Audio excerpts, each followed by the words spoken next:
to the Comic Bros Authority podcast.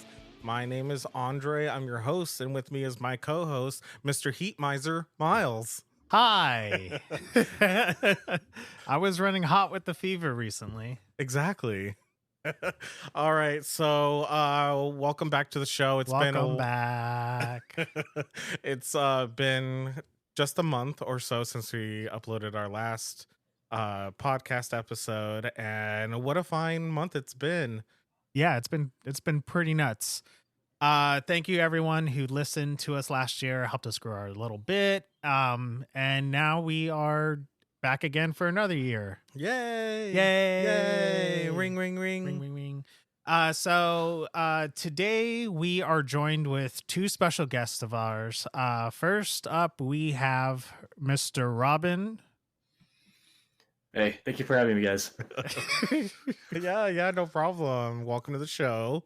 And now we have our second runner-up, but don't let that get you. He's the host with the most, Sir Michael. Ooh, yeah. It's great to be here. Yeah.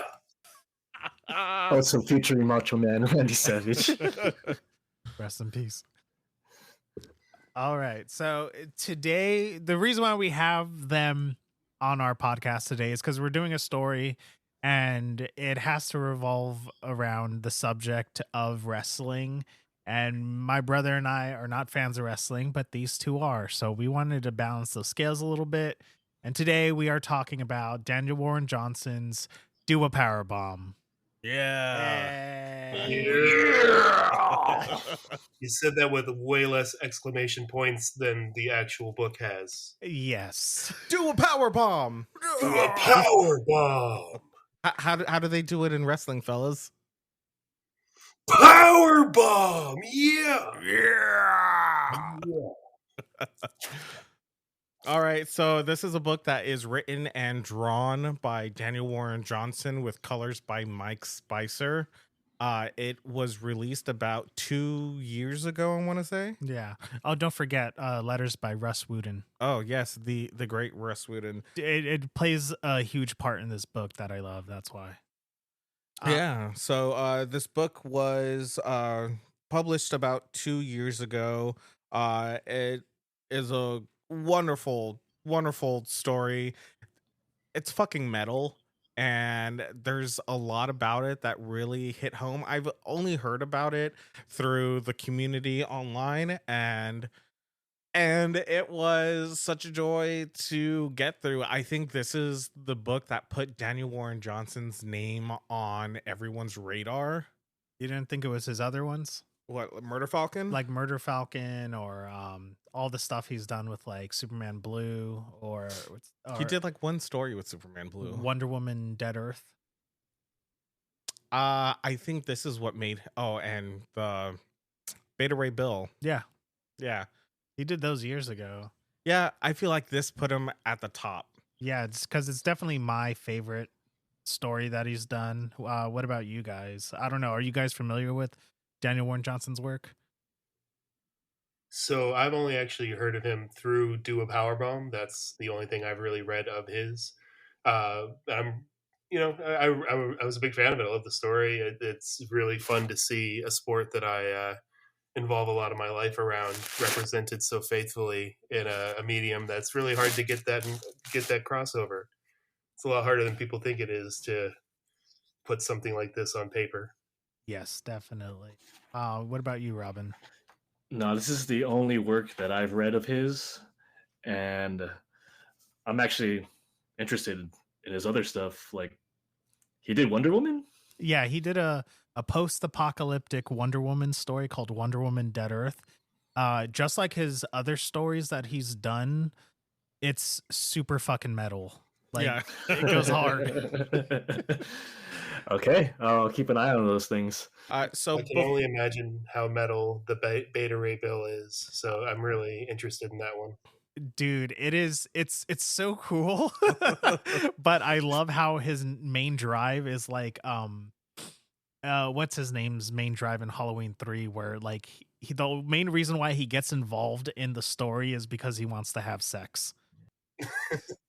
Well, he also has to day drink. Day drinking is the most important part. Exactly. So before we get into the story, I just want to go ahead and give a spoiler warning. We are going to be talking about the book. We're going to be talking about things that happen in the book, obviously. So this is your spoiler warning. If you want to leave, read the book, and come back, you're more than welcome to. Just go ahead and do that. But if you just want to know what this book is about and listen to four bros just talk about it, then by all means. Yeah. I would say let's go around and just give our general thoughts before we get into spoiler territory. Well, I just want to preface the whole show okay. with that. Yeah. Okay, and before we do that, Oh, Jesus Christ. Who's Heatmeister now? I'm keeping this mic hot. So I just want to know, Rob and Mike, what is your origin story with comic books and the medium? Robin, you can go. Oh, so like comics in general? Yeah, Yes. yeah. So I didn't actually start reading comics until like high school. I know it's pretty late. Like I was not a reader growing up, Yeah. Whoa. but no, yeah, exactly. Dude, you read all the time. I'm shocked. I know. So I was always into like superheroes as a kid. Like my main go-to was the DC animated universe. That's where I learned all about that. Yeah, and then when high school came along, I started reading the graphic novels, and they're usually like standalone stories, which is probably what my main preference. But from there, yeah, like comic books, superheroes was my main jam. I'm at that point where I'm not as close to that anymore. As I told you, Miles, like Yes. superheroes, I guess I'm kind of outgrowing that kind of stuff, but surprisingly, there's more to offer than just like capesing Yeah. superpowers. There's other things. So Yeah. Yeah, definitely. I have a lot of great non-superhero books for you to read, like weird shit.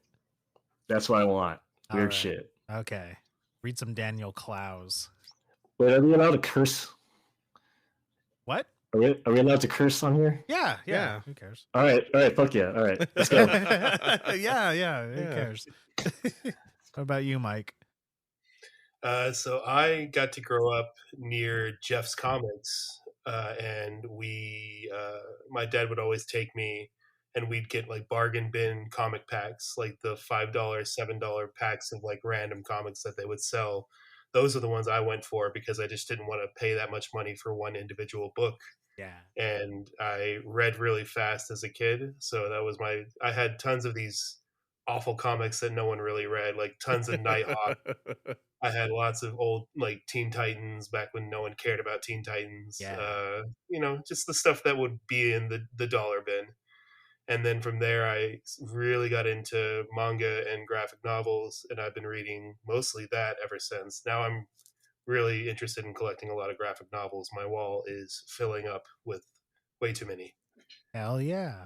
Good. Because I got some recommendations for you. Yeah, hit me with it. All right. So yeah, do a power bomb. I would have to say, like for me, getting into general thoughts. Don't mean to do a hard switch there. Holy shit. But for me, this was, besides I mentioned Fall of X being, it's a recent storyline in X-Men that kind of pushed me getting back into comics. But when I was reading it, it was like, Robin, there's an overload of like superhero comics that I was reading, and then I was like, okay, what is this book? Do a power bomb. It just like the cover really grabbed me, and even though like I know it's like about wrestling, I decided to pick it up, and being so like emotionally devastated by this book, it got me back into reading comic books like a lot, like full time.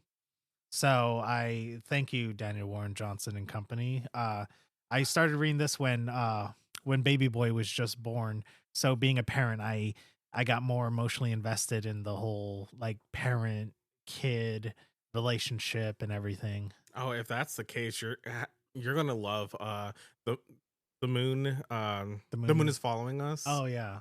Yeah, Okay, I'll give that a read. go ahead and do it. It's great. Okay. Yeah, it's about familial bonds and all that stuff.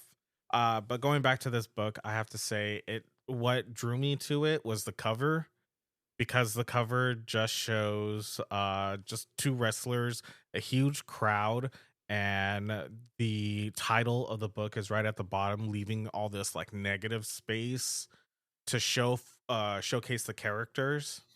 Oh yeah. I think that is just wonderful use. Yeah. Yeah, that's what's her name? Who, Lana? Yeah. Yua? No, Luna? Lana. This is Yua. U.S. Steel Rose. Yeah, and Cobra Sun. Oh yeah. Yeah. Yeah, Mother. Yeah. So let's I don't know. Did you guys have any general thoughts on the story, or like Go ahead, Mike. Oh, I'm a real big fan of it. I think that pro wrestling itself is the perfect medium for storytelling. It's modern day it's athletic soap opera, I should Right. say. And it's really easy to get great, like, especially parent stories out of wrestling. There's so many, even in like nowadays wrestling, there's a lot of like generational issues, generational moments that really can connect to people, that connects more than just watching, pretty moves and big sweaty men slapping each other around. Maybe I should start watching wrestling. Oh, you'll love it, Andre. I encourage everyone to come see a live show. It's fantastic. It's so much fun. You know what? Like, wrestling doesn't really do it for me. I don't know what it is. I just can't like connect with it like that. I mean, I used to watch like episodes like of WW with F. That's during the Attitude Era. Yeah, so that's out of here.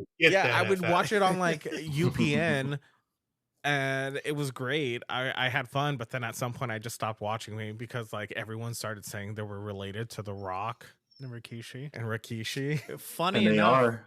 They are. They are. Yeah. Funny enough, my son is. That's right. Yeah, he is.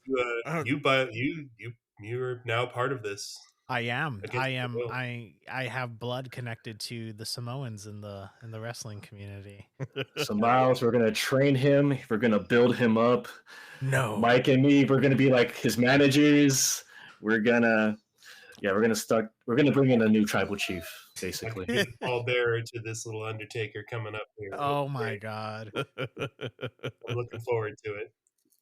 But yeah, it's crazy, man. Robin, what are your overall thoughts on the book?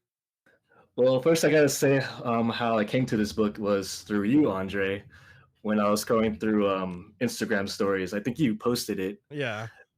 And you gave it a glowing review, and then I just saw the word powerbomb, and I was like sold.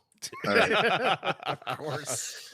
Because yeah, like Mike, I think we watched wrestling when we were kids. Yeah, very much. Yeah, so this is even before like superheroes for me, which it's funny. Me and Miles were talking about this probably like a year ago when we were driving to the valley. I was comparing superheroes with pro wrestling, how they're very similar. They are. They are. So I have 3 points right here, 4 actually, but here's the 3 that the similarities between pro wrestling and superhero comics. 1, they both focus on larger than life, most of the time very muscular characters that wear very colorful costumes. Can we all agree with that? Yeah. Yes. Yeah. Okay. All right. Point number 2, they are both told in multiple intricate storylines that sometimes cross over each other. Okay. What do you think? Yeah. Yeah. That's Totally that's hard this agree. week. that is a comic book. And then 3, pro wrestling and superhero comics, if there is an issue, a disagreement, just punch them in the face. In Yes. both worlds, violence solves everything. That is so true. I'm reading the Marvel vs. DC omnibus, and that's how all superheroes start out. It's just really they punch each other, and they're like, "Wait a minute, we're on the same side." Cage match. Do you mind Yeah. add one more point to that, Robin, that I think you hit all the marks on the head. I agree with that completely. But I also think they're both kind of morality tales, and both of them have, your good guys, your bad guys. It's set in stone. There is a vengeance or a revenge that should happen, and it does happen, and it can be written the way you want it to be. You get to create your story the way you're looking to create it, and I think that's the coolest part about pro wrestling and the coolest part about comics.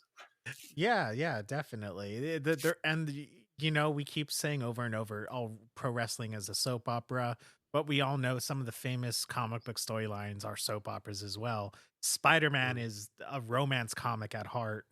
X-Men is a soap opera all throughout the 70s and 80s, or second half of the 70s and the 80s. Yes, definitely. And yeah, long form, intricate storytelling that goes on for decades. Because who's still wrestling from back in the day? Like Undertaker is, right?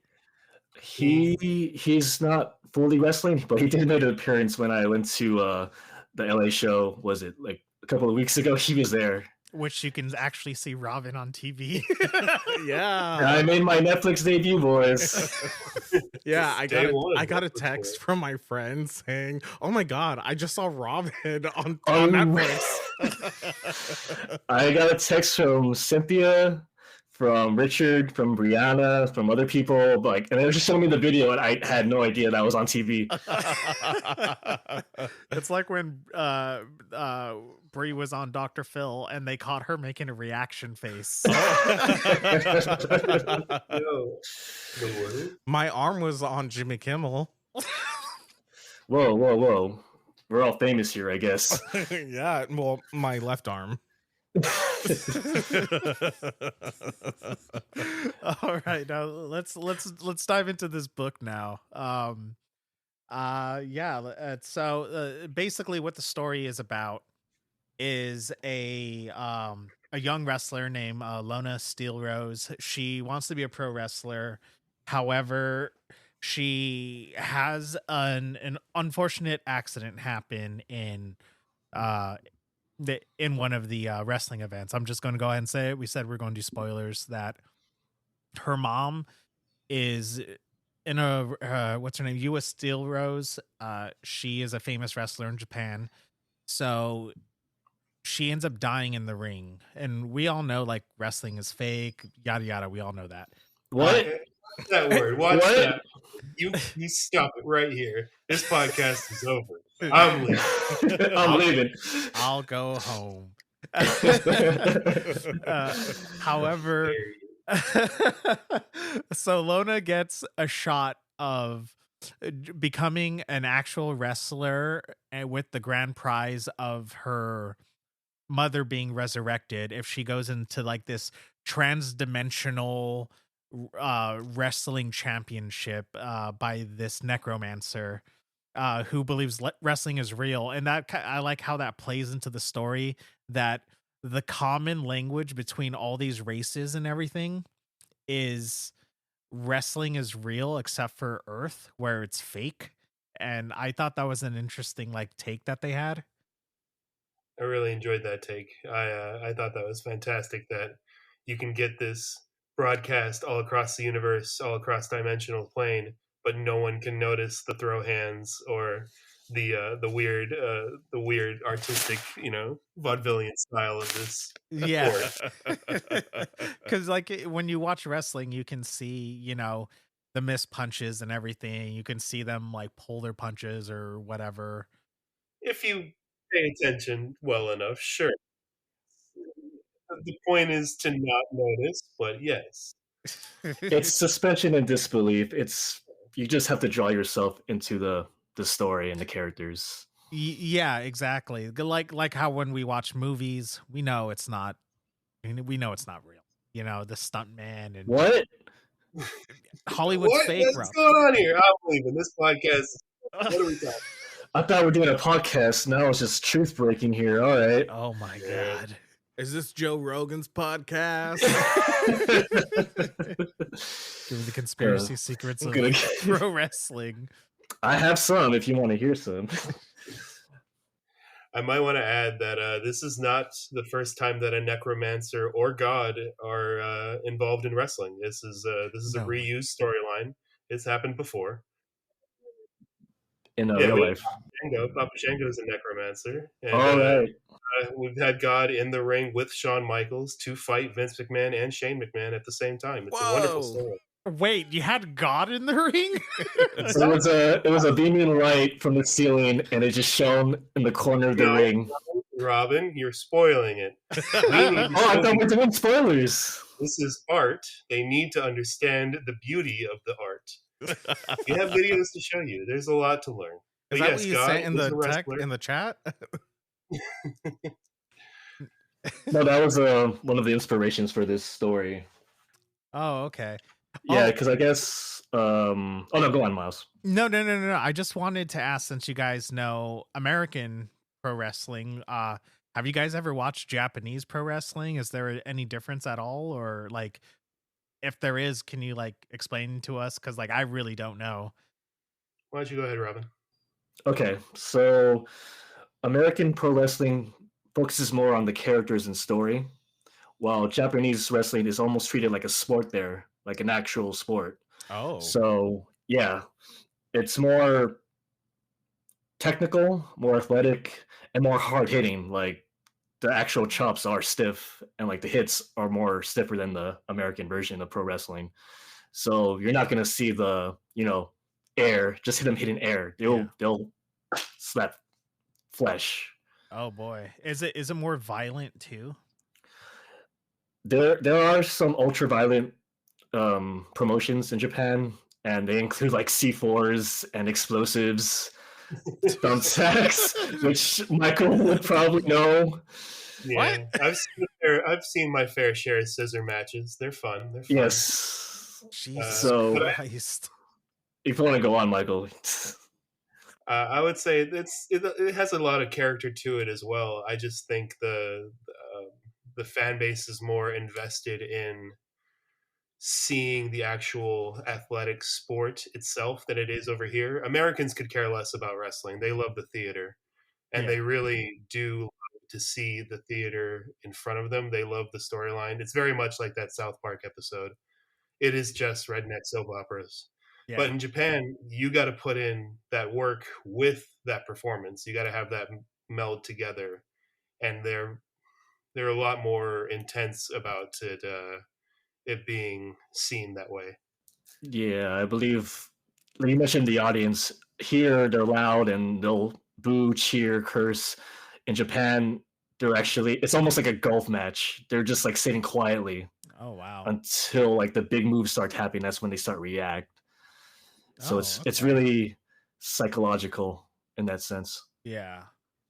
Oh wow.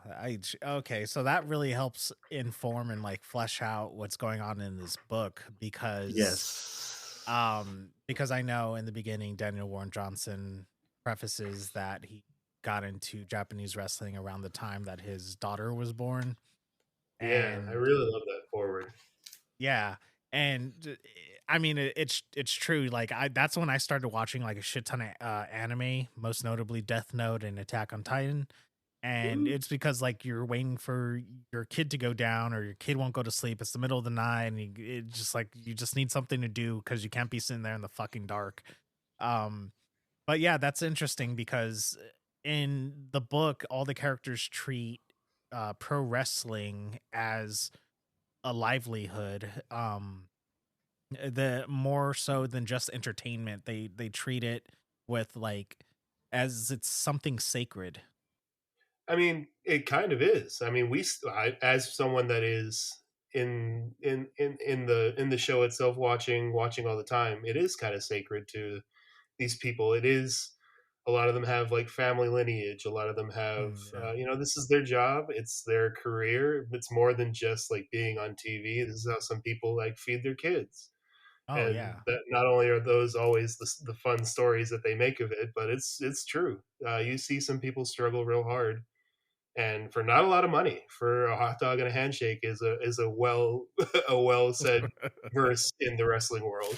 And that's where we boo It's crazy. Hulk Hogan. No one Hulk Hogan never did it for a hot dog and a handshake. His skin became hot dogs. That's all he did. No, I'm just saying, like, Hey, he let me didn't. tell you, brother, about my skin, brother. It's all just 10-pound pythons, brother. I'm just saying, like, he never helped progress any like new up and comers. He's always stalwarted them, and Absolutely not. He famously actually stopped pro wrestling from unionizing back in the 90s and 80s with Jesse Ventura. Jesse wanted to start a union. Hulk Hogan snitched, and then it all fell apart. wow, union busting at its lifelong bastard, finest. that Hulk Hogan. Rotten fucking bastard. I'm glad he got booed. Boo, Hulk Hogan. Boo. I was booing him. I was booing him. Should have booed him. Should have booed him harder. I booed him harder. Wave your fist harder, boy. Your gross American bearded kids.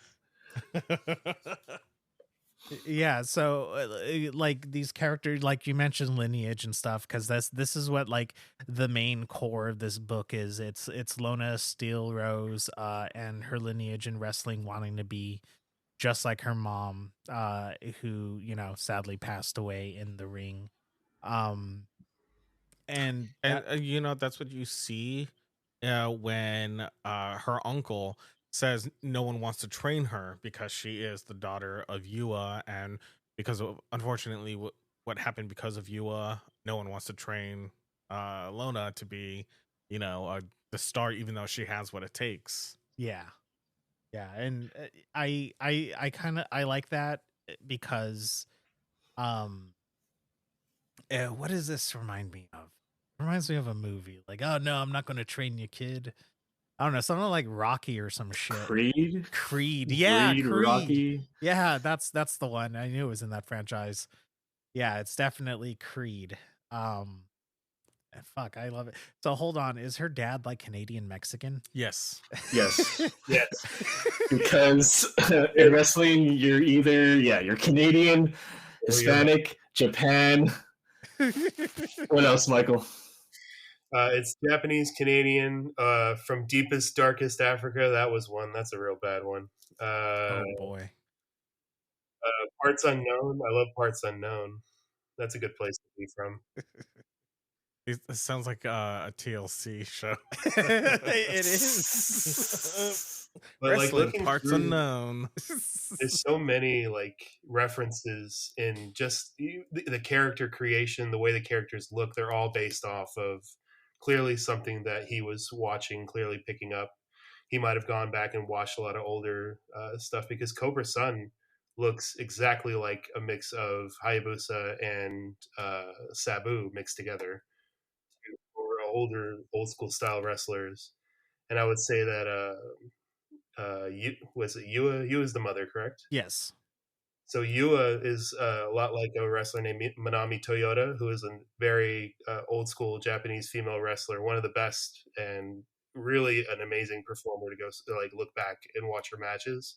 She's fantastic, and she wears the red one piece, much like Yua does. It just, there's so many like references in every page.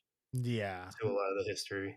I want to for Robin and Mike, so the way Daniel Warren Johnson really like draws like this book, the way he makes it, it feels like even when they're doing, you know, pro wrestling on Earth, it really feels like they're really getting like beat the shit out of. And I just want to ask you guys, what do you guys think about the art? Because it's very, there's a lot of movement. It's a lot of kinetic energy going on in there, and you can see like every blow land. You wanna go? All right, I'll go first. I really enjoy how dynamic the paneling is. I really, I especially, sorry, I really enjoy seeing them perform out actual moves panel to panel. It is exactly how you would see something done, going to a show. They do the moves, especially. I think there's a team, Knights of the Round Table. Is that the team? Yeah. So their finishing move that they bring up, King Arthur's table, is a move that's done on TV nowadays. It's called the Big Rig, or it's a finish by a tag team called FTR. And seeing it drawn on paper and then seeing it in person, it's the exact same move done perfectly. So it's very dynamic. I love the paneling, the way that it really lets you see the move play itself out. Do you think that at least like with the characters and their facial expressions, that it's kind of manga inspired? Definitely. Yeah, I see the influence in manga, especially the overreacted expressions, the very expressive. Like when you see them in pain, they're in pain. Yeah. Like their mouths are open, teeth are gritting. But yeah, the art is very colorful, which again, pro wrestling is colorful. Yeah. And Mikey, you mentioned that move, and I seen some couple of moves here too. I want to save one for the end because a certain character uses a certain one-wing angel. He does, doesn't he? Yes. We'll wait till we get to that point just to tell you who hits that move. Nerds. Yeah. Hey man, superheroes, pro wrestling, it's all nerds. Yeah. It's all one love, It is. One of my favorite things about the art is the action of it. We mentioned, all the kinetic energy, and whenever they're doing moves, in the back, it's all hand drawn, or I think at least it's hand drawn where it says jump. Yeah. Boom, smack, whenever, the character gets on top of the rope. Is that how you say it? Yeah. It's called a toupee. No, it's separate. It's the rope. Yeah, coming off the top rope. Losing. Yeah, I love the coloring's beautiful. I love the different teams. I really enjoy that about pro wrestling. I love the weird tag teams, the weird creatures. And so to actually have weird creatures drawn on a page, it's perfect. It's exactly what wrestling is. Two orangutans in basketball like pants and a jersey will definitely show up to a wrestling show just to entertain your kids. It's really classic. Yeah. So in the story, Lona teams up with Cobra Steel to Cobra Sun to compete in this championship, and Cobra Sun is the one that ended up accidentally killing her mother in the ring. Yeah. I like how this book, it feels like every issue has like some sort of twist to it. Yes. Like the first one is the accidental slip in which Yua gets killed, and then you have in the second issue is just like, oh, you have a perfect partner, and it's Cobra Sun, and it's just like, all right, yeah, to get your mom back. So there's already like emotional stakes being raised like so early on in this book. I think it follows like such a great like 3-act structure. Robin, you know more about story structure and whatnot, right? A little bit. But yes, so like I want to get into like the wants and needs of these characters, because every story, a character has a want and a need. Usually the want is known first, and here you have Cobra Sun, who actually killed Yua, sorry. Yua, yeah. And then you have Lona, who saw the death like with her own very eyes. So you have both characters kind of want to redeem themselves, especially with Cobra Sun. Yeah. And I don't know, do you want to, should we get to the first twist? Yes. Okay. Do you want to do the honors, Andre? Sure. So at the end of issue 2, we get the reveal of Cobra Sun's identity, and it turns out that it is Lona's father. Yeah. Wow. That I gasped. I clutched my pearls so hard when I first read that. I was like, no fucking way, because Daniel Warren Johnson draws the dad so skinny. Yeah. Yeah, such a different body type. Yeah, and then when he has the luchador mask on and the long hair, like he's so broad and muscular. Yeah. I just like that kind of distinction between the two identities. Yeah, because you don't see it coming. But it's also weird later on in the book when you see him, without the mask.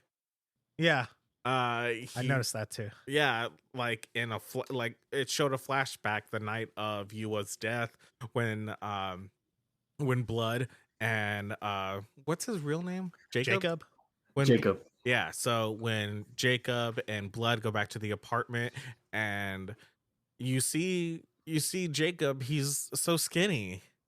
And I was like, how can that be the same man that was just in the ring? Well, I'm looking at the drawings. He's wearing usually a suit or like a long sleeve to kind of, I guess, mask it. Do you think it's like that Clark Kent thing going on? Superman and Clark Kent, yeah. Yeah. But it's also very pro wrestling. I mean, it only takes a few months. Some of these guys go through incredible body transformations from just week to week. Definitely, he was drawn skinnier and then bigger just to kind of keep up the facade of what's going on. Yeah. But it's not indifferent. I definitely see it happen. You see a lot of little guys grow into much bigger wrestlers within a few months because they're trying to move up in their game, trying to step it up. Juicing it. Oh yeah. Sadly. Hey, come on now. They all want to do what they want to do with their bodies. Yeah, no shame, I guess. They try to like it's less so than now than before. Absolutely. It's very much changed. Oh, okay. And I love that he kind of has put himself into a little bit of a torturous situation. He feels guilt for hurting his wife, the mother of his daughter, and so he has become a mud show dirt wrestler, which is really fun. I love that concept. Is that what it's called? Mud show? It's deathmatch wrestling, but Okay. a lot of another term is garbage wrestling. Yeah, they do call it garbage wrestling. Yeah, because there was barbed wire attached to that chair. Wire. Is that all right? So is that like what's his name was going through in The Wrestler? The Ram. Yeah. Yes. Yeah, usually it's almost like a lower class of wrestling because there's no skill involved. It's just stunt work. Oh, Michael. I will say it is not a lower class. It is another type of wrestling that is looked down upon by you higher ups because you feel that it doesn't draw money. But that's fine. It's fine. We can have our disbeliefs and all that. It's a particular taste. It doesn't draw fans, that's for sure. It has its set fans, and that's never going to change. I guess in a way, like if you were to put it in comic book terms, or even movies, it would be like gore fest, like what's his name, like it's a Terrifier 2. Yeah, Terrifier 2, something of the sort like that. Like the stuff we watch during, I don't know, all year round. Yeah, he went from being, he went from doing your classics, your Home Alones and all that, and then he just decided Terrifier 2 all the way. Yeah, exactly. I'm gonna wreck my body, hurt myself as retribution for the fact that I hurt the one I loved, and I hurt my daughter more than anything. Yeah. Mm-hmm. Yeah. So, man, yeah, I love how we're just kind of, in a way, we set up the stakes emotionally going on in the first part of this book, and then we get into like the weird shit, where you're introduced to the what's his name, the necromancer, and there's even lore behind him, which I thought was like really great. He's like kind of like this fallen angel sort of deal. He was like trying to take over multiple dimensions and planets and whatever, which ties into the Knights of the Round Table tag team. Yeah. I like that, how because like every tag team has a story of why they're doing this to begin with. Yeah. And as every wrestler should. Yeah, there's a lot of stakes, there's a lot of drama, and now that you mention it with these multiple intricate storylines, that is the reason why. But we're just mainly focused on Cobra Steel That's their amazing. tag team name. That tag team name. Sun and Steel. Sun and Steel. Love Yeah. Oh. Well, I mean, going back to the twist, like, yeah, like I'm with you, Miles. I gasped. I was surprised, and I was just surprised how like in depth. What's his name? Daniel Warren Johnson. Yeah. Like really loves wrestling because wrestlers have double lives sometimes. Like the best example I could think of is Frey Tormenta. There's a movie, Nacho Libre. I don't know if you all heard of it. Oh yeah. It's loosely based on Frey Tormenta. Yeah. And the documentary. I remember it. yeah, documentary. He was a priest who owned an orphanage to like, serve the little orphans, but he couldn't pay for it, so he had to live a secret life as a luchador to pay for that orphanage. So amazing. Robin, that story reminds me of another story of this one wrestler from Canada that I know named El Generico.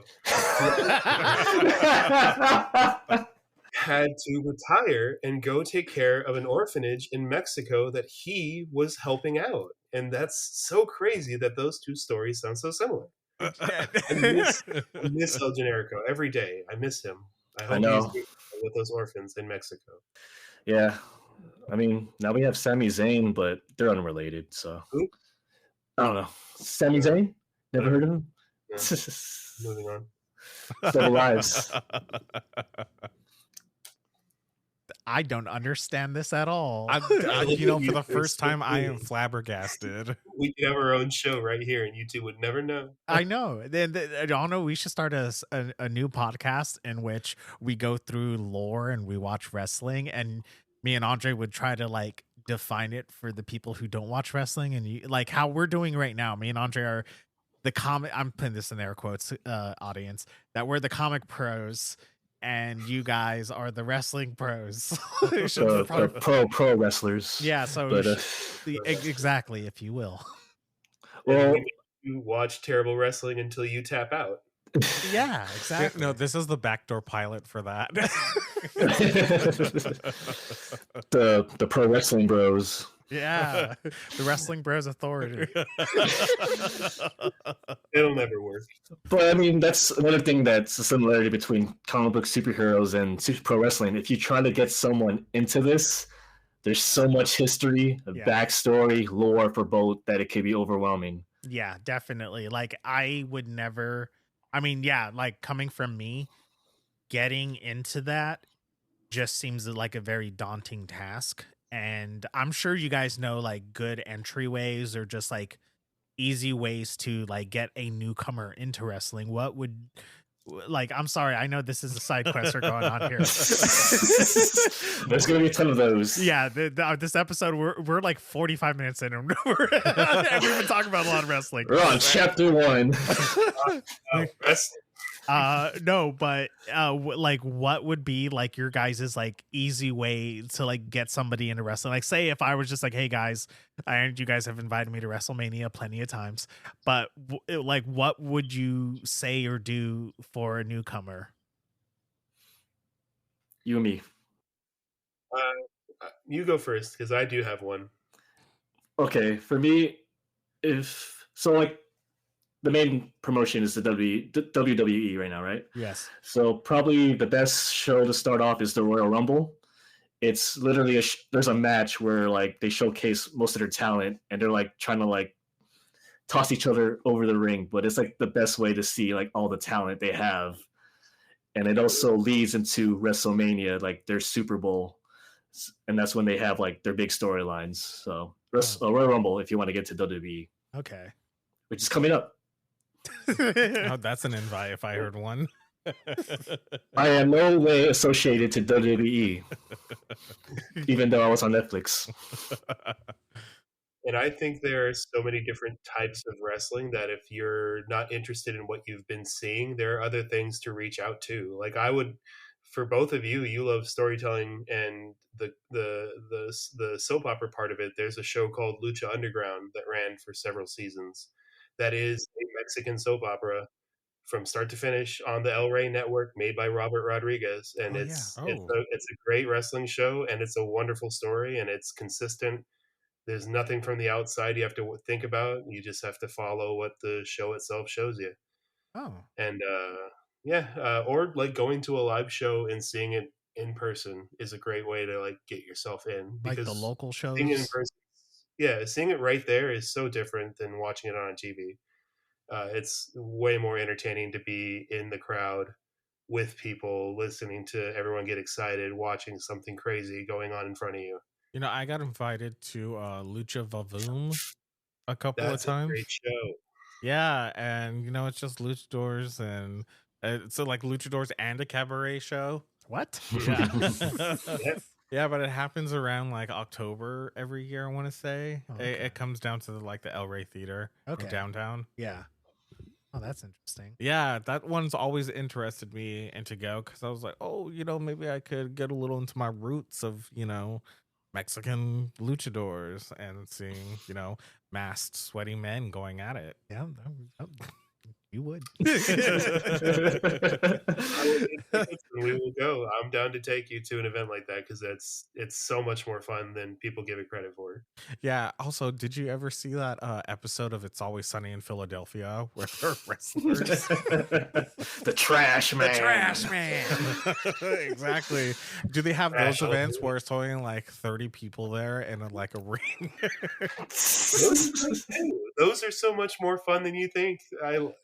A small crowd does not make a bad show. I think a bad show is a quiet crowd. Oh. You can have a very loud crowd with 10 people in the room, and it's fantastic. The worst thing in the world is sitting on your hands doing nothing. Unless you're Japanese in a Japan show. Japanese, and that's a culture thing, and that's for you. Yeah. That's Give him the old dick twist. Whoa.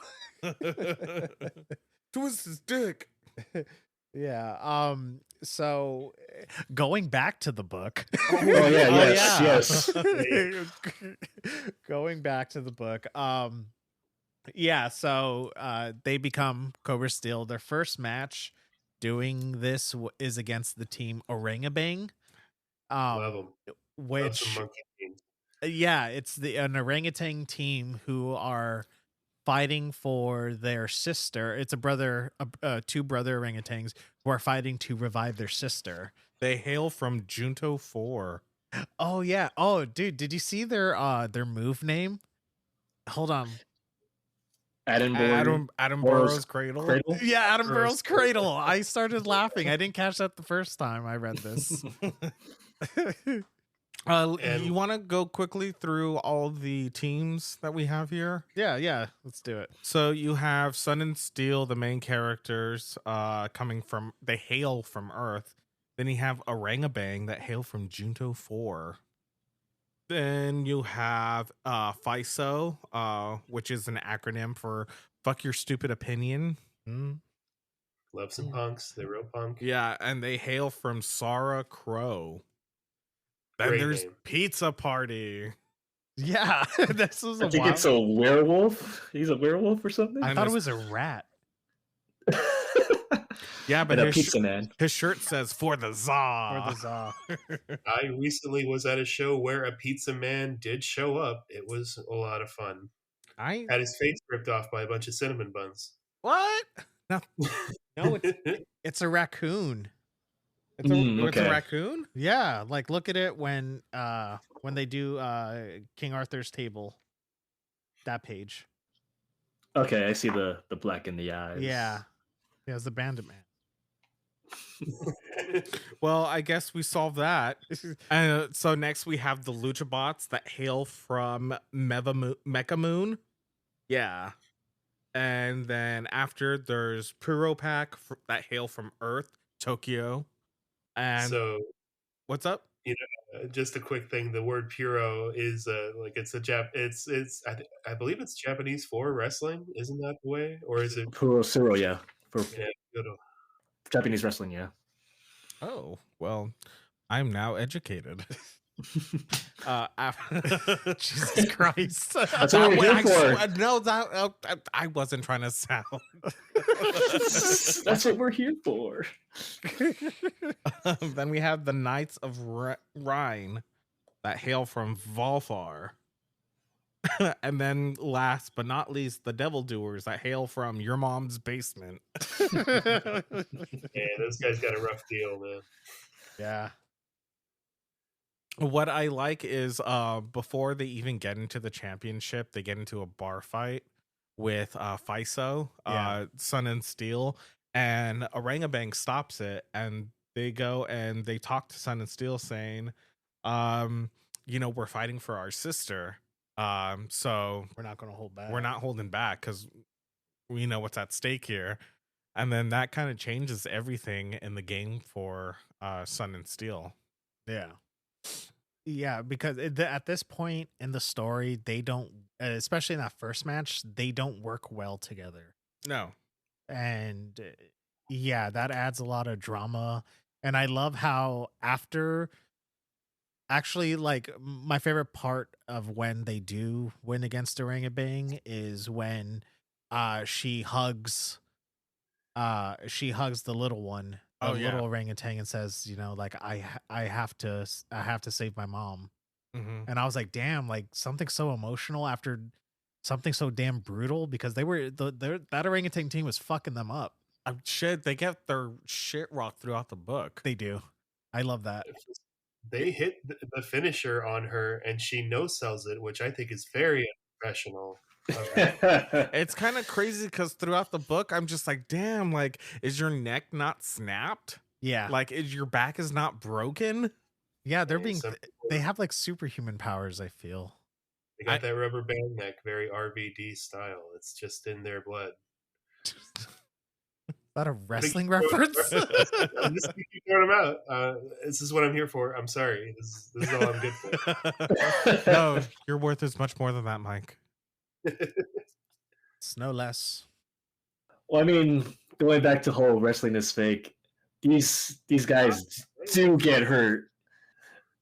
I mean, going back to when the mother passed away, like, there's so many like incidents of real life pro wrestling when that happens. Yeah.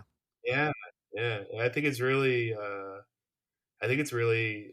poetic that he chose to have Cobra Sun have the Hayabusa mask, considering that Hayabusa is a character who injured himself in pro wrestling, and it led to his basically his being bedridden for the rest of his life, and eventually his death several years later after that.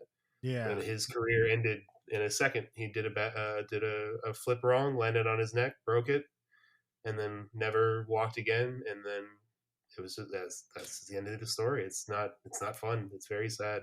Yeah, because that's what I always like wonder, like whenever they do like a pile driver or something like that. It's just like, how are you not like hurting their neck?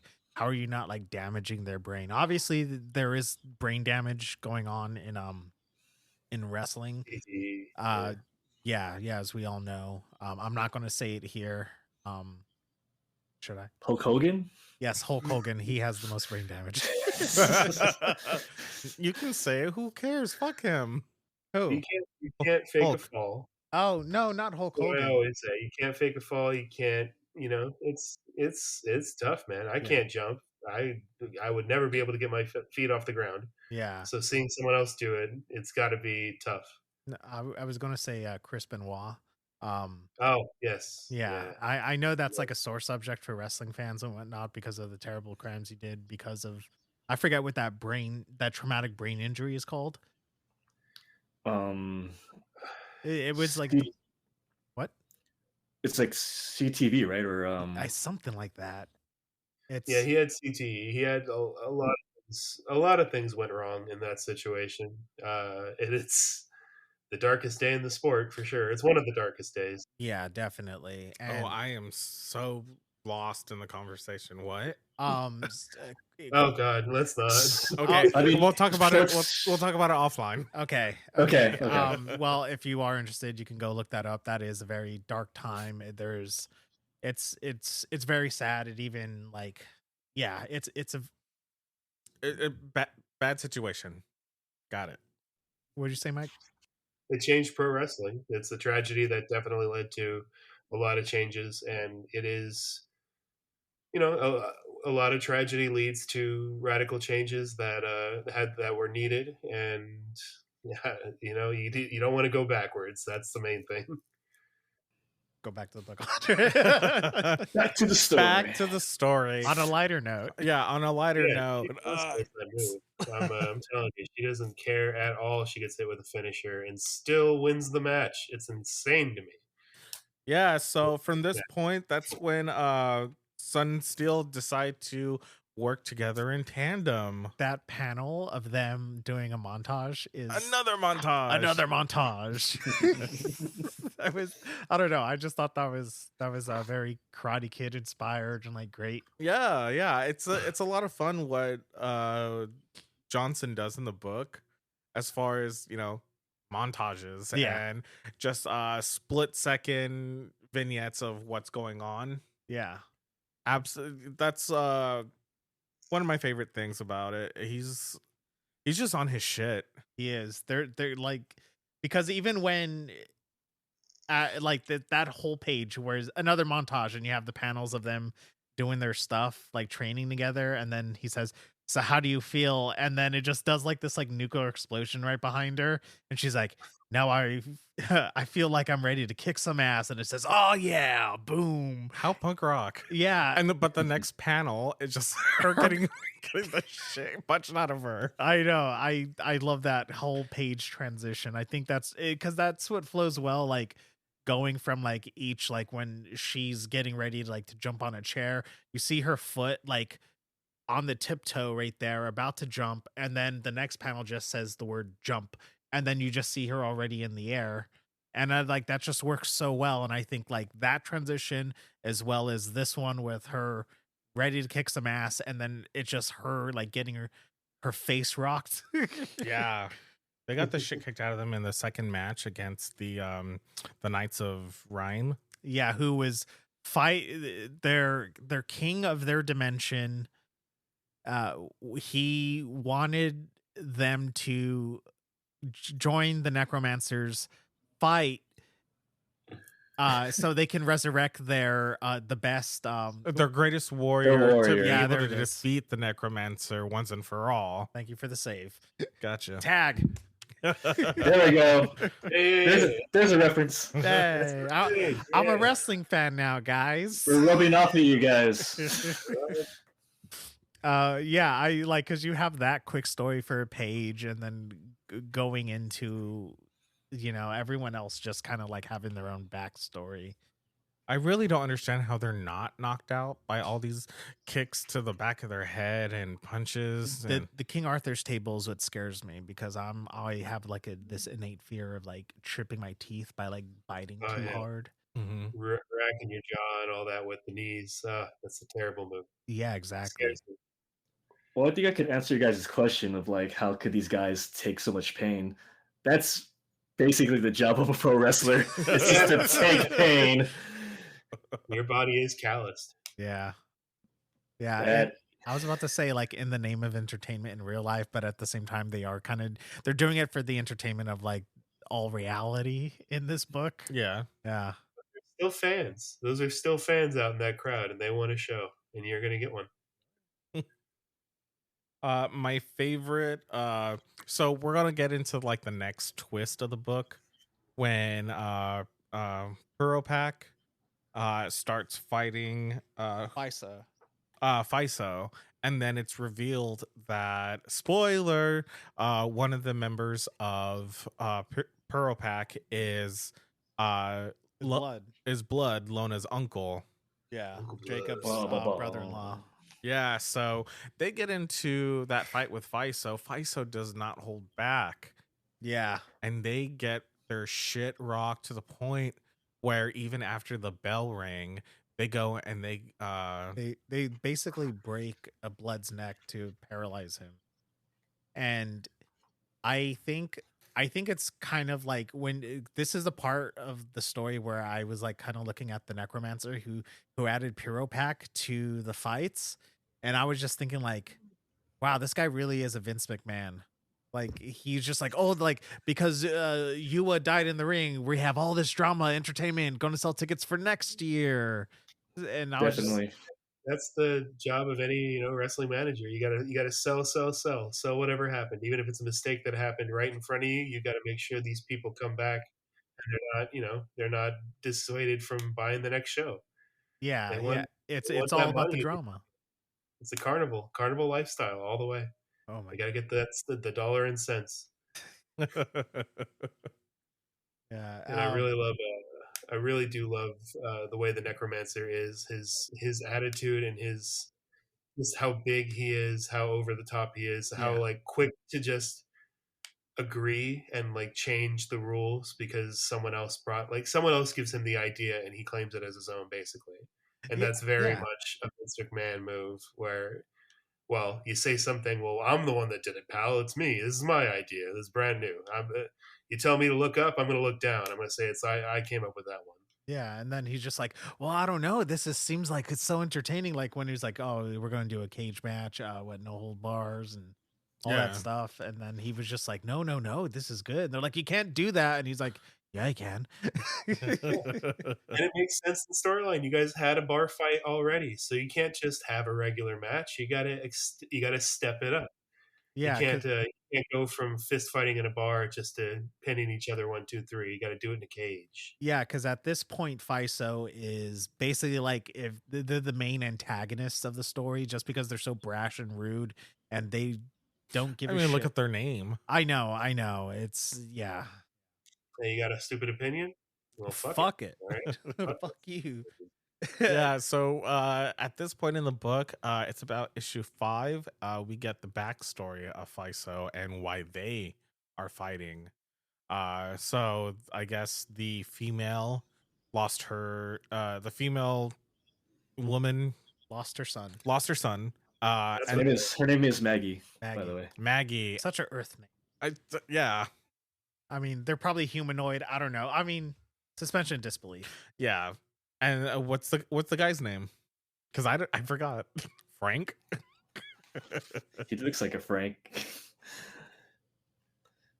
I'll just continue and then Okay. I'll help you out. So you find out that he is fighting for his daughter because he lost his daughter to something. They don't really. It is Frank. It is Frank. It's Frank. we can't edit that. Yeah, there we go. So yeah, they go and excuse me. So it is this awful cage match where they decide to use weapons. Yeah.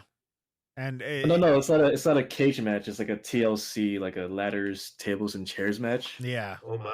Oh, is that what it's called? There's no cage involved. Yeah. Don't call it a cage match. Don't call it the cage match if there's no cage.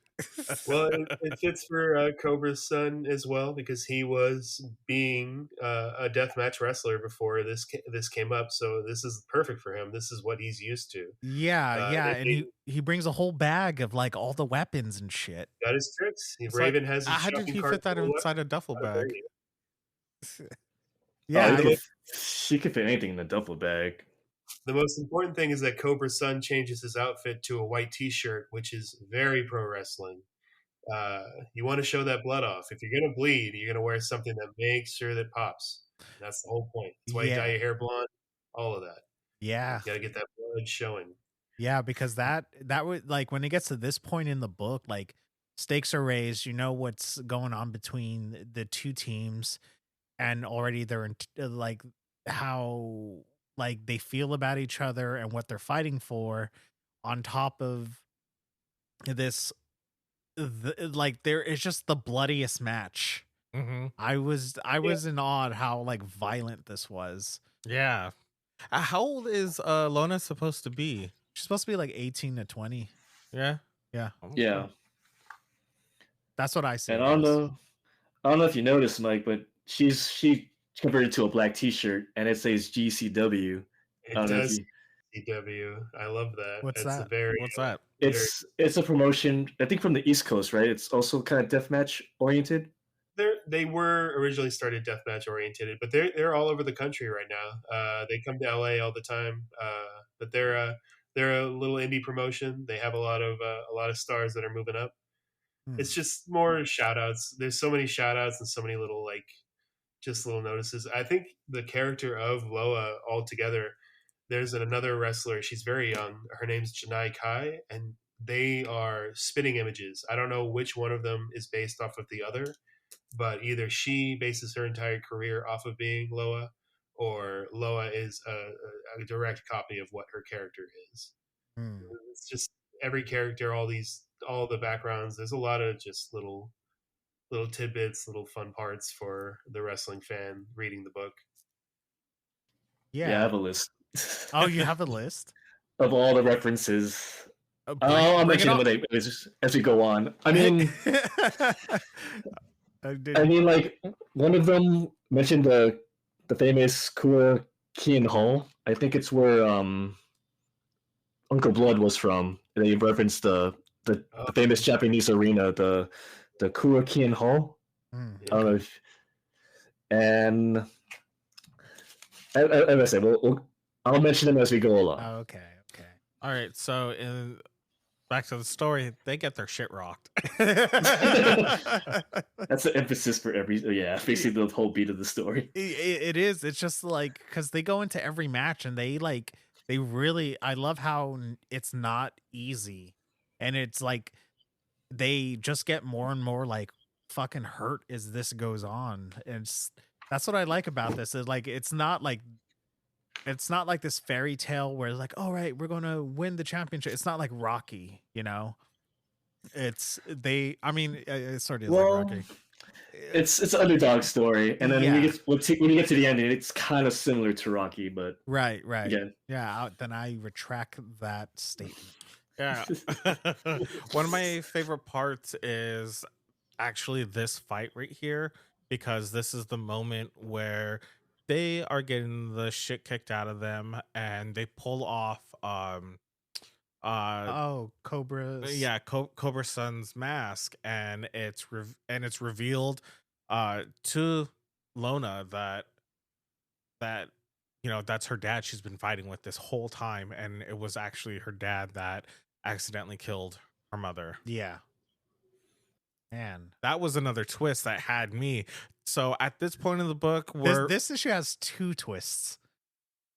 What? Oh, because Lona gets incapacitated and they end up losing the match. And yes, which was a shocker. Yeah, I was like, oh my god, like they lost, they're disqualified. Holy shit. I was like, I have 2 issues left. What the fuck is going to happen? And then all of a sudden, Frank and Maggie look at each other and they say, "Are you ready?" Yeah. To the death. To the death. And then they start killing each other. Like they start wrestling. Like that's the cliffhanger of this issue. Is just them saying "to the death." And then you're just like, what? So that's why you get the reveal that Jacob is under that. Well, not to us, but it's revealed to Lona that Jacob is Cobra Sun. And then you get FISO is going to kill each other for their own child to be resurrected. Yeah, Maggie is beating the shit out of Frank with the championship belt, like caving his head in, while Frank is choking Maggie with barbed wire. Yeah, it's pretty bloody. Yeah. Yeah, because I guess apparently they can only resurrect one. It wasn't like their kid. It was like they both have to like resurrect someone, so they kind of have to choose between the two. Like, all right, who are we going to resurrect? Because there's only one person we could do that with. Yeah, exactly. They came into this tournament with that plan. I mean, I think that was their whole intention from start to finish. Yeah, they were just going to fuck everybody up until it was their turn. Which I think is fuck their own shit up. Fan-fucking-tastic. Exactly. And then they both died. Yeah, they both died. Yeah. How poetic. It is. It is. That only Daniel Warren Johnson can do. Scripted.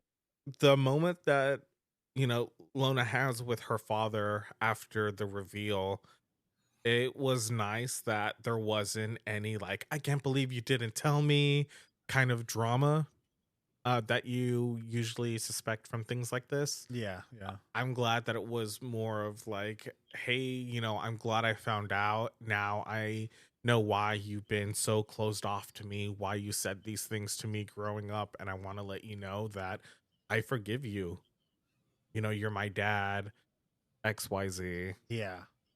Yeah, I thought that was nice not to delve too much into that drama, because this book is already like oozing with so much drama. Yeah, because I think if you And we're did, so late into the story too. yeah, and if I think if he would have tacked it on to that, then it would have just become melodrama, Yeah. and that's something that you see on like the CW, Yeah. It's specifically Arrow. specifically Arrow. Can't believe you do this to me, Oliver. Like, no, I just don't want to talk to her. But you're hurting my feelings, Oliver. Now me and Mike are lost. No, I was kidding. The show Arrow, there's a side character in there who gets upset whenever somebody else has drama, and he makes it his fucking problem. Yeah. Oh, I know Arrow. Arrow's that guy that wrestled Cody Rhodes once. I know. Oh my yeah, that's another connection. Stephen Amell, he is a fan of wrestling. Can't stop, won't stop. There we go. All right. Thank you for coming to the podcast. It's been great. Thank you, everyone. I'm signing off now. Pro Wrestling 1, this one, ladies and gentlemen. That was stupid. Yeah. Don't worry. I'm sorry, Miles. No, it's okay. I love it. It had to be said. I know. This is honestly like a like half comic book, half fucking wrestling review thing. I had a feeling this was gonna happen. I had a feeling we're gonna go long because we were gonna just like get invested into like the culture of wrestling and shit like that. Because this book, there's just like a good like love for it that you can see that Daniel Warren Johnson has, and I love the book for it. Like I'm glad he's like a nerd for this shit. Whereas when it comes from you two, I can't stand you guys. Word. That was a joke. I love that.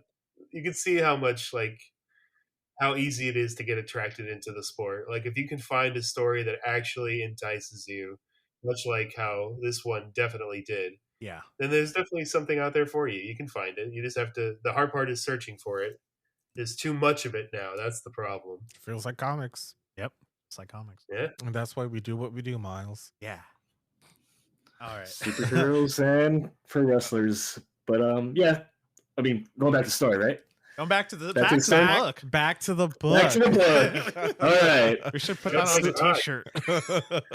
So, going back to what I was saying about the wants and needs for characters. So the want for both characters was trying to get mom/wife back, but what they needed was to come together, because once she died, they kind of distanced each other off. Yeah. With him kind of like telling her, you can't train, like I don't want to lose you, which also disconnected their relationship. But through this journey, they were able to patch things up, and that's what they needed was, them to deal with the death of their mother together. Yeah, it's that closure to the grief, and I think with that comes the next twist in this story. Yes, I love this. This was actually my favorite part of the story because I didn't think it would go there. Okay. When this twist came, I officially put down the book and I said, this is one of my favorite reads of the year, and I have to recommend it to everyone. Yeah, exactly. Yes. Okay. So the thing is, FISO kills each other. You have to give the championship belt to the next runner-up, which would be Cobra Steel. Yeah. Or Sun and Steel. So, but the thing is, the Necromancer is kind of a douchebag, and he can't resurrect the mom unless he doesn't have enough power to do it. And if he did, she would just basically be a zombie. There's always a price. Yeah, it's the monkey's paw situation. So they said you do have a chance to get your mom back if you wrestle the universe's biggest wrestling fan. And yeah, so this part, I think when I first read it, I was thinking, oh, this is going to turn people off. Like that's where my mind went, because like some people, me who's secular, I don't give a shit. But I know there's like other people who would just be like, who'll read it and like their kind of sensibilities would be, what would it be? Being offended, maybe. Offended. That's the word I was looking for. Thank you. Tag. Yeah. Yeah, they would be offended, but yeah. So the universe's biggest wrestling fan who wants to be in the ring with Sun and Steel is the Alpha, the Omega, the beginning and the end. God.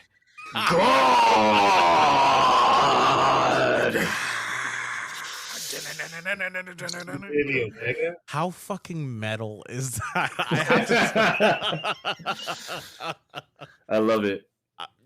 I was like, my jaw dropped. I was like, what the fuck? This is crazy. They went there.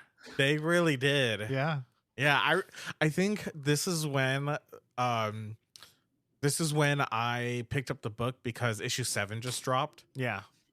And I saw it on like the community boards and people talking about it, like, oh, this is an amazing book. This is crazy. And I was like, what the fuck? So that's when I went to go check it out, and I read it. And I was like, oh my God. Yeah. Literally. Oh my Speaking of God. Speaking of God, he loves wrestling. And man, As he should. As he should. As he should. As he should. He created it. Created it. Yeah. So I mean, yeah, this. All right. Did you guys notice who was the ref? The what? The referee. Was it? No. Who was it? Go look at that first page when they introduce God and they're walking up to Heaven's Gate Championship. I'll give you guys a second. The big double panel. Yeah, it's like when they're. It's like one. Is that Jesus?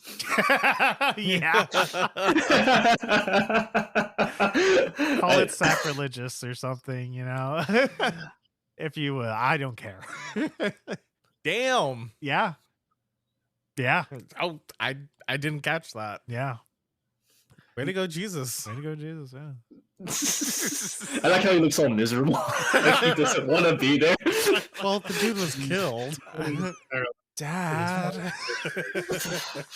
Oh, he's doing it again. Oh man, he always gets in these wrestling moves. Got to be the world's biggest nepo baby. Oh my God. I do like how God doesn't show his face, because obviously if you look into the eyes of God, you die. I kind of like that they keep the whole mythology of God there. Mm-hmm. And he's towering over them, and he looks so fucking menacing. Yeah. Yeah, and I love their costume change for the final bout. Mm-hmm. That I just like, oh, cool, look at this. That red and black color scheme. Yeah. Yeah. I thought that was nice. Shit, they like it. They get like transformed to tip top shape. Yeah. And they're like, and God's just like, bring it. He's just like, I like what he says to her, because he's like inhumanly fast. He grabs and like crushes Lona and says like, I'm not going to go easy on you. And I was like, fucking, what do you do if God tells you that? Like, already obliterate me. What was that, Mike? When does God ever go easy on anyone? I mean, he's been hard on Lona her entire life. Oh God, yeah. He's a real fucking prick. So what are we acting like we're all shocked? This dude's the biggest deal there ever was. It makes perfect sense. Right. He should have ripped off his mask. Like, he should have ripped off like a cloak and had the shining light coming out. And he goes, "It's me, Austin. I was the one." Even my son was unaware. Yeah, speaking of the costume change, you guys noticed that Yoa got the same costume as her mother? Basically, really? It's the same outfit. Yeah. Hold on, let me look.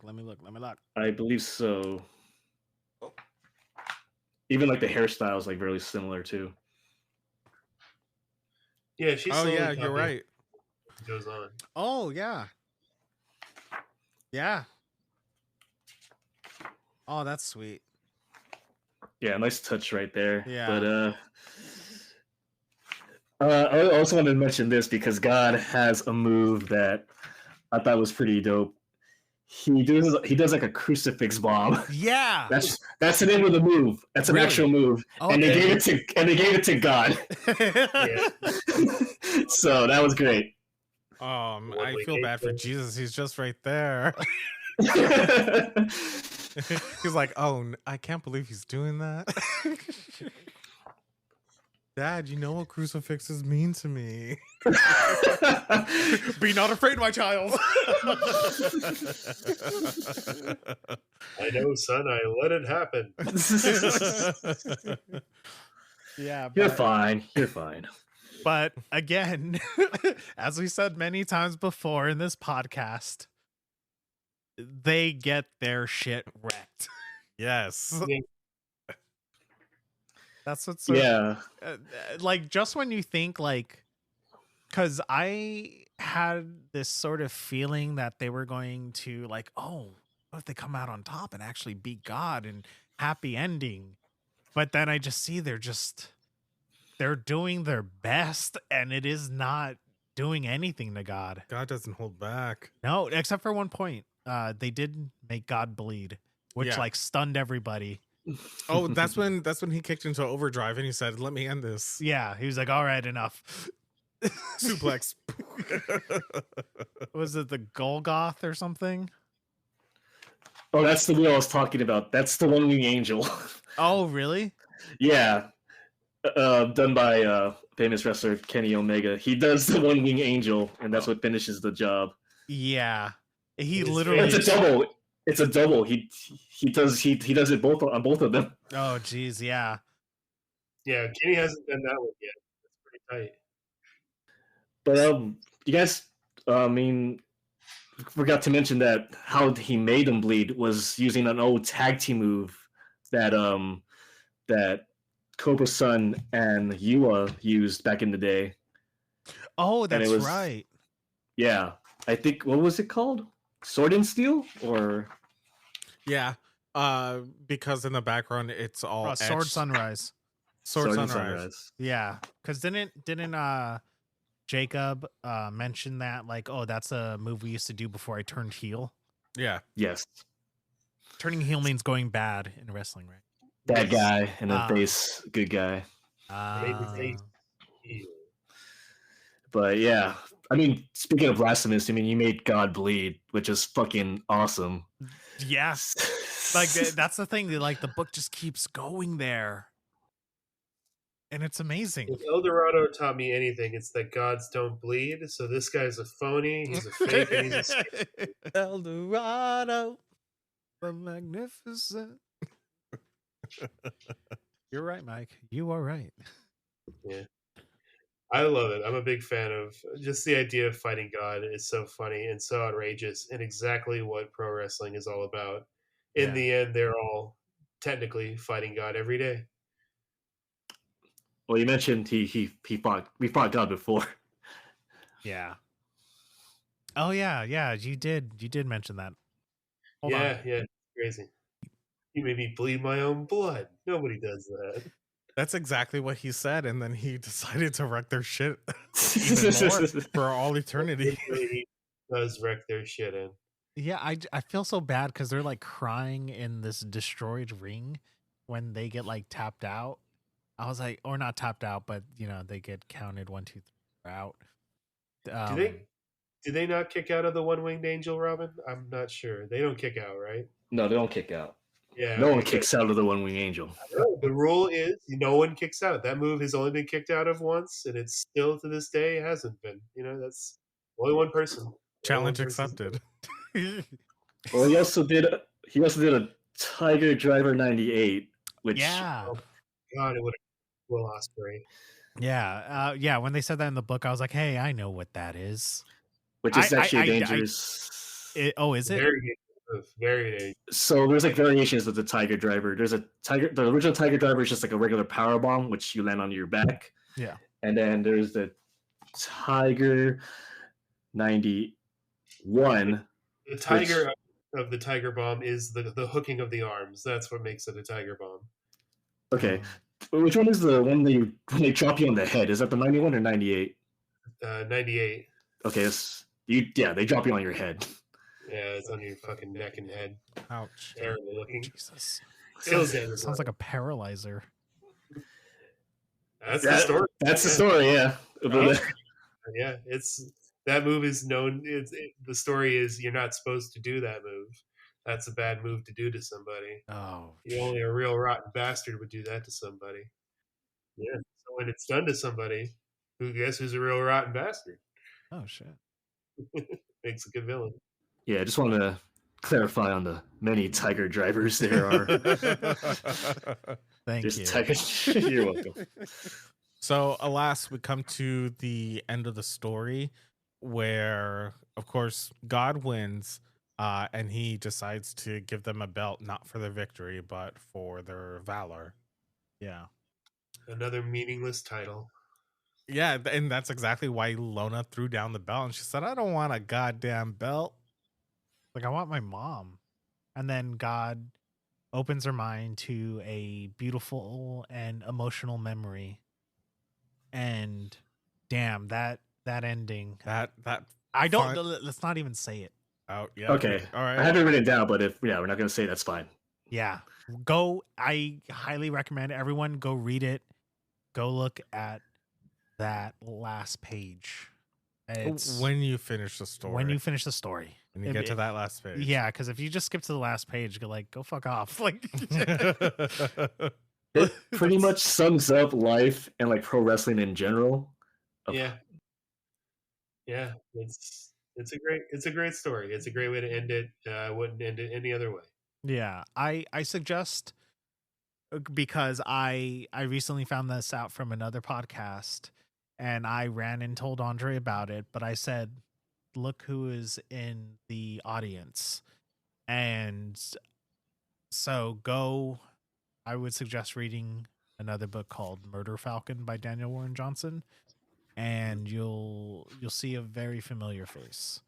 And when I went back and saw that, I wanted to cry because Murder Falcon. We should do Murder Falcon, like the four of us, because Daniel Warren Johnson's the shit. So, but yeah. So anybody listening to this, go look at it. It's great.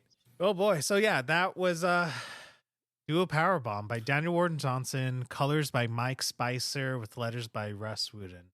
And we didn't even get into the freaking Mike Spicer's coloring. Yeah, no, I mean, it's No, beautiful. wow. It's wonderful. This is my introduction to Mike Spicer as a colorist. Yeah. I don't think I've really seen him do anything outside of this. Outside of his work with Daniel Warren Johnson.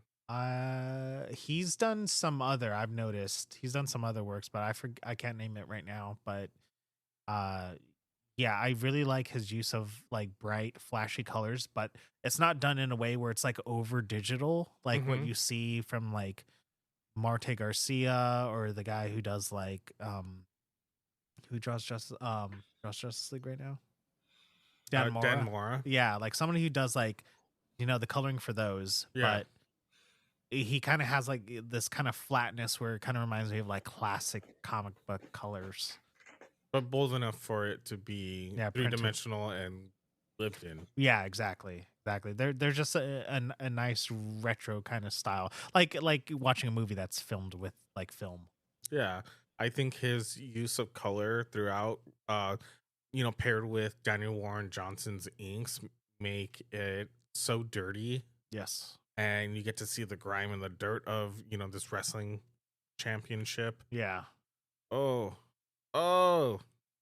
it's gross. And the blood is blooding. Yeah, the blood bleeds. Yeah, this is definitely a tour de force of a comic. something that you don't really get to see as far as like translating one medium to the next. I thought it did a really good job bringing fluidity and motion to a comic that you don't normally see, because sometimes they're just models posing. Yeah. You Thanks, don't. Jim Lee. Yeah, thanks, Jim Lee. You don't get that. I mean, you do get that here, but you get a lot of energy from it. Definitely a lot of energy. I'd have to say that. Yeah. Honestly, for me, this is my favorite Daniel Warren Johnson. Like, I've read a lot of his works. After reading this, I went back and collected and read his other stories, but this one for me is it. Like, Yeah. I think next, I think it would be like Do a Powerbomb, Murder Falcon, Transformers. Yeah, agreed. What about you guys? Any closing thoughts? Wanna go, Mike? I really love it. I love the story. I thought it was beautifully written. I think the coloring is amazing. It feels like almost wet to the touch, like how like the color just seems like it could smudge. Yeah. It doesn't. It's not real like glossy and all that. I just love the rawness of it, and it really is fun to see something that clearly is in love with the same sport that I'm in love with, and it could show it so fluidly and so clearly that other people who don't give two shits about what I like can also appreciate it. Okay. Jesus. Okay, Jesus dude. Christ. It's true, though. I mean, yeah, like I said, I don't really care for wrestling, but goddamn, like, color me a fan. Yeah, this definitely piqued my interest with wrestling. How about you, Robin? Yeah. So this is a great underdog story. Like, I guess we thought we mentioned it, how like these are humans facing like orangutans, knights, space knights, raccoons, apparently giant Pizzas. raccoons with pizzas, pizza party. So I don't think you need to be a wrestling fan to enjoy this. Like, it's just a fun underdog story. Yeah. It's very emotional and brutal. Yeah. Like I think you mentioned that it's not a fairy tale, though it does have like a mythology to it. Yeah, definitely. Which, of course, comic books, superheroes, and pro wrestling has its own mythology. So, yeah, I highly recommend this to everyone. I think I did the same thing, Andre. When I read this, I told Michael right away. Yeah, and then I borrowed it. Read this. Yeah. He didn't give it back for like a year. I really enjoyed it. I read it like 2 or 3 times. Oh, nice. Oh yeah, same. Yeah, I've read it about 3 times now. Yeah, same. I honestly, one of the reasons why, because I think, Andre, you mentioned it in an Instagram post and how great it was. Mm-hmm. And then Robin posted about it. And then I was at the comic store, and that's when I noticed the cover, and I was like, all right, let's give it a shot, because I was a little apprehensive picking up a book about wrestling. But I was just like, holy fuck, this is drawing me in. And like, cause I know all the tropes, and it was just great. It's a beautiful book. Like Robin said, you do not have to be a fan to get into this, and a fan of wrestling. And even if you're new to comic books, it's like such a nice one and done storyline where it's perfect. And you could honestly, it's available in trade paperback. Let's see, $24.99. Wow, really? Usually I just expected like $16. But I mean, there are plenty of places you can get it for cheap, half off. There's Amazon, there's Barnes and Noble if they have a sale. Cheapgraphicnovels.com and stock trades. I know if you listen and you're in Europe, there's Walt's Comic Shop. Mm-hmm. I don't know what the address is. So, but yeah, those are some of the places we use. We're not sponsored by them, but that is where we shop for comic books. And just search up Do a Powerbomb. It's easily and readily available. Go out and read it, because it is a wonderful piece of art. All right, yeah. Yeah, and goddamn, This book has me in a chokehold, really. But yeah, thank you for listening. You can find us on, well, on our socials. Yeah, You can find us on Instagram at Comic Bros Authority. That's where we post up links to where to listen. We are we on TikTok? We technically still are on TikTok. I know there's this whole thing about the ban and the whole shutting down and coming back. It's weird. Yeah, social media is kind of weird right now, and you know what's going on in the world. I'll still be posting up my reads on TikTok because I bring a lot of viewers, and then I'm connecting with people on that TikTok to kind of create like a community, just talking to other creators. All right, it's so a fun ride. Yeah, go ahead and catch us on TikTok, on Instagram, Comic Bros Authority. You can go on YouTube. We just created a YouTube. Yeah, we just created a YouTube channel, so you could just look us up, Comic Bros Authority. We post this show and other shows on there. We also are on. What are we on? Honestly, we're not on anywhere else. No, it's just Instagram, TikTok, and YouTube. We posted, I added kind of like a little video thing to our audio, and I am going to be posting up a video soon of a comic haul that I did, and not in a way of like other people where they kind of like, oh, look what I got, and I got 1 million omnibuses. No, it's just a little fun story that happened to me recently. But yeah, do you guys have any plugs? I know Robin, you're not on social media, right? No, I'm a ghost. Don't follow me.